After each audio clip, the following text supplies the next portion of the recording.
What is up, everybody? I'm NoLucksGiven here with your afternoon snap, and today I wanted to showcase a Dr. Doom 2099 deck that got me to Infinite last season and this season. But wait a minute.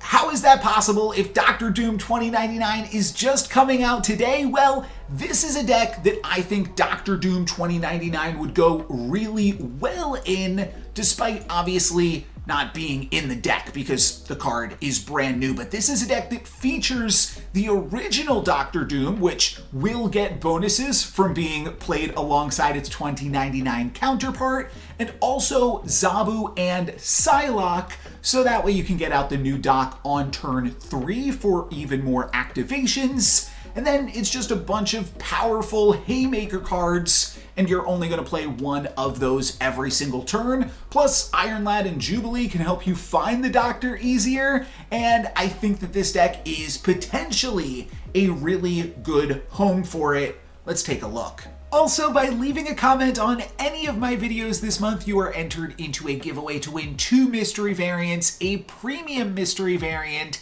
and a green cosmic border. Here's the deck in action. Most people know the Storm, War Machine, Legion combo at this point. It allows you to lock out all 3 locations, and now you either need Psylocke or Zabu to allow you to play either War Machine or Storm on turn 3. Then you play the other one on turn 4, and once you do that, you slam Legion into the flooded location, so that way your opponent can't play cards anywhere on the final turn. Meanwhile, War Machine will still allow you to play, and your opponent therefore has to retreat. Here's an example where, thanks to Zabu, you get to play the War Machine on turn 3. And because this is a combo deck, the Jubilee and Iron Lad also give you consistency in terms of allowing you to find all 3 of your combo pieces. I do want to add that there are also some games where you aren't able to find the War Machine, but simply flooding out all 3 locations can still get you the win. This is probably up against a bot as well, but I wanted to include it here because a Martyr win is still pretty silly. There are a lot of decks that really rely on that 6th turn of the game. Destroy decks, Serra decks, I'm sure you can think of others, and just denying that 6th turn can just be enough to get you the win. Storm can also just be good location denial in general. Here, with priority, I use it to take out Krakoa, and from there, my opponent just has had enough. This was actually a pretty clutch moment. My opponent setting up with a Forge Brood into the raft, but I am going to storm that location before they are able to get a free 6-cost card, and then from there, we're still on turn 4. I don't find the War Machine, but I can play Dracula, and that is sort of the innovation that I brought to this deck. I'm calling it Draculock,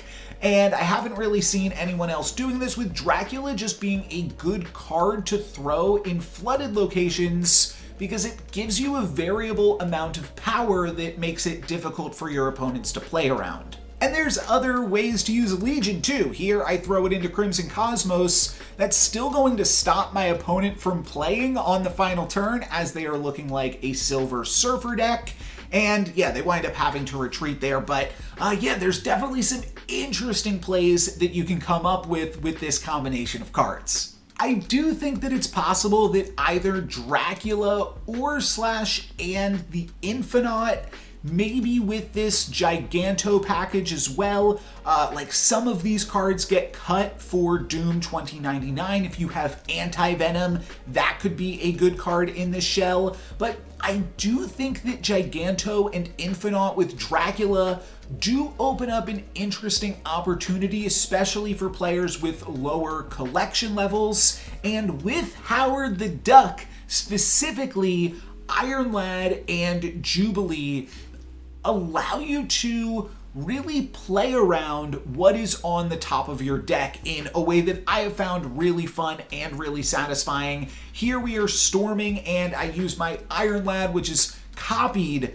Howard the Duck to take a look and see that the Infinaut is on top of my deck. So now I'm going to play Jubilee and grab that Infinaut to beat my opponent in the flooded location. And then on the final turn, I can just play Giganto into Jotunheim and put 14 points down in that location. So I think I've got reasonable chances here to battle for 2 different locations. My opponent with an Iron Man before the flood kicks in, but they're not going to be able to beat that Infinaut, and then they wind up retreating on the final turn. Here's another really fun game. I've got a turn 1 Dracula plus Howard the Duck on turn 1.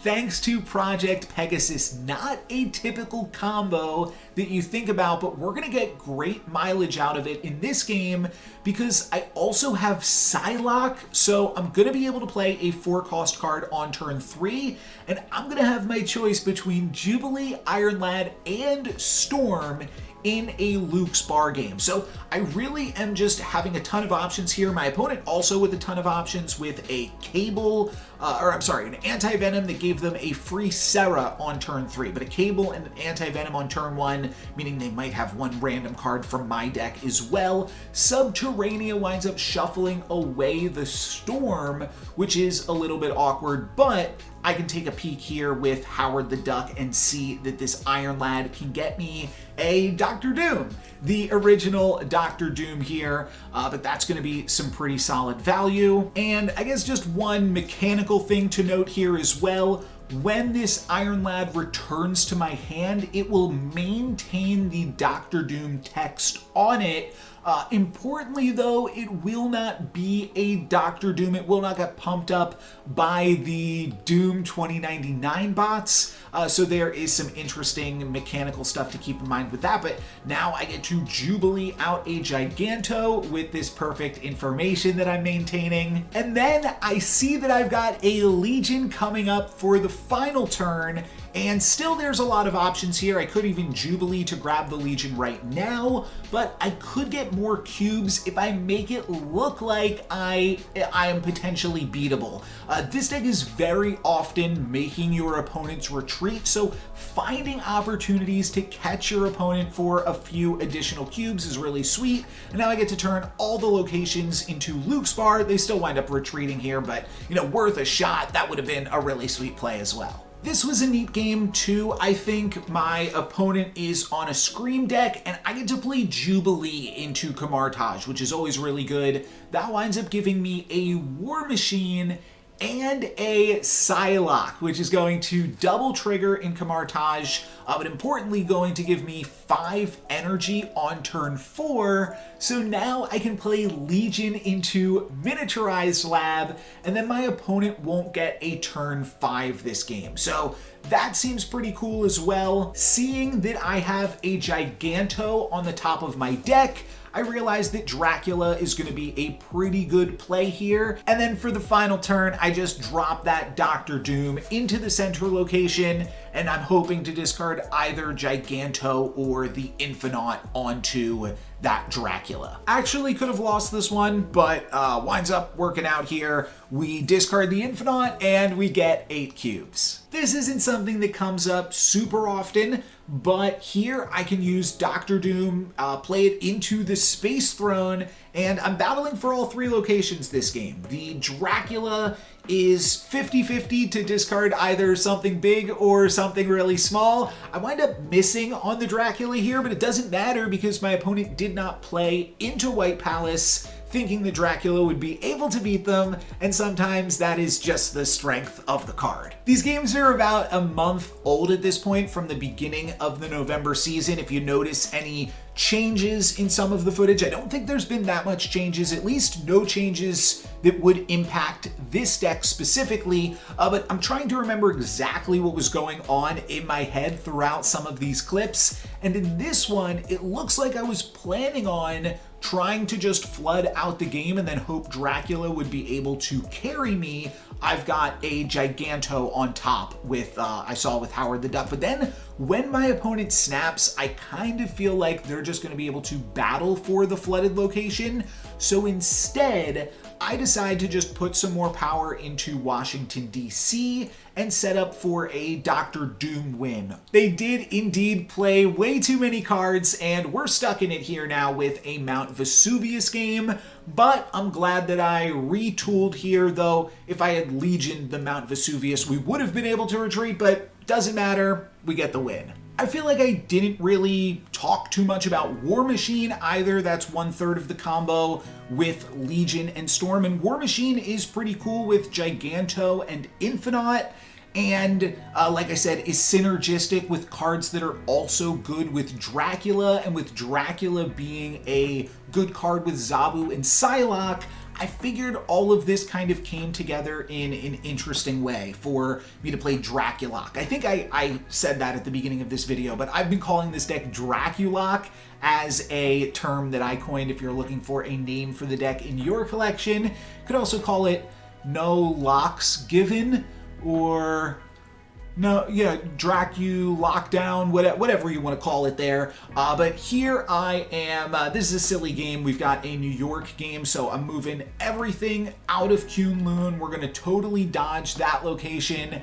And it turns out my opponent has the exact same idea. So this game is now just going to come down to differential, whoever can put the most power out on the board. And I do wind up getting pretty lucky here. I discard the Giganto in just a moment, but it actually isn't necessary. If you do the math, I could have even discarded Storm, and I still would have won this game on differential.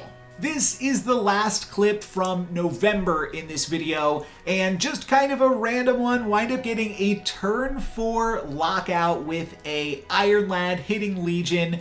Just kind of random there, but thought this was a fun moment. Of course, not really fun for my opponents. I started playing this deck again this season right at the end of my climb to Infinite. So this game was played at like rank 97 or so, and it is potentially the craziest high roll that this deck can have. Turn 1 Zabu into Kamartaj. So of course I am snapping here, and my opponent snaps back, which I am pretty happy about, with a turn 2 Jubilee into Kamartaj as well. So let's just think, okay, what could possibly be the best result of this? I didn't even go for the Psylocke. Could have gone Psylocke to Storm and Legion and stuff like that, but instead I just Jubilee out a Dracula and a Dr. Doom into Kamartaj for 20 power worth of Doombots and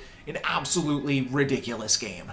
But how could it get more ridiculous, you might ask? Well, we've got Kiln as well, and I don't even need Psylocke here. I could have just used Howard the Duck in order to get the additional energy from Feast, so that way I can play Legion into Kiln on turn 4, locking my opponent out of this game where I somehow already have like over 35 power worth of cards here. That's all counting the additional points from Dracula, of course, as well. My opponent actually does, to their credit, give it an honest shot with Cloak and Dagger. They are going to be able to win the rightmost location, but they are losing the first location by 1 point. And of course, it's a Dracula location, so they have to retreat. I should have mentioned this too. You don't actually always need Storm and the Zabu and Psylocke to get out the Storm or War Machine on turn 3, because some locations just give you some lockdown. We saw it with Kiln, and in this game we've got the Volt. So just War Machine plus Legion, my only plays up until this point for the entire game, and now on the final turn I am free to play a Giganto to any location to grab a win. Hopefully this all made sense as content. It was a little bit awkward for me because I've been sitting on all of this footage for a little bit, and I do think it's a sweet deck, but it wouldn't make sense if I put this video out and didn't address the fact that Doom2099 should obviously be in this deck, right? So I figured I would just put it out as sort of like a deck that got people excited for Doom2099. I will say, with a little bit of a caveat though, Storm Lockout decks do get a little bit worse when everybody is playing both Doom 2099 and the original Doctor Doom, because it's going to make it easier for your opponents to access your flooded out location. So yeah, I'd be remiss if I did not at least mention that fact. But I do still think that this is a sweet deck and an incredible, incredible home for Doom 2099. That is going to be it, though, for me today. Thank you guys very much for watching. I'm NoLucksGiven. Peace.